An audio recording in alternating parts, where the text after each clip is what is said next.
اعوذ باللہ من الشیطان الرجیم، بسم اللہ الرحمن الرحیم۔ السلام علیکم۔ بیالوجی کے ماہرین کہتے ہیں کہ موت کی آخری ہچکی کے ساتھ ہی ایک جاندار کے جسم میں موجود 30 ٹریلین خلیے ڈیڈ ہونا شروع ہو جاتے ہیں اور ہر مردہ خلیے پر ایک بیکٹیریا مسلط ہو جاتا ہے۔ اس مقصد کے لیے انسانی آنت میں 37 ٹریلین بیکٹیریاز ہر وقت موجود ہوتے ہیں۔ اس عمل کو ڈی کمپوزیشن کہا جاتا ہے۔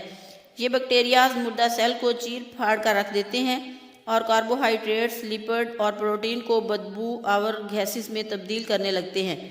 یہ بدبو مکھیوں اور دوسرے حشرات الارض کے لیے اشتہا کا باعث بنتی ہیں، چنانچہ یہ قدرتی فوج مل جل کر چند ہی روز میں مردہ جسم کو صفحہ ہستی سے مٹا دیتی ہے۔ بچی کھچی ہڈیاں بھی وقت کے ساتھ ساتھ مٹی بن جاتی ہیں۔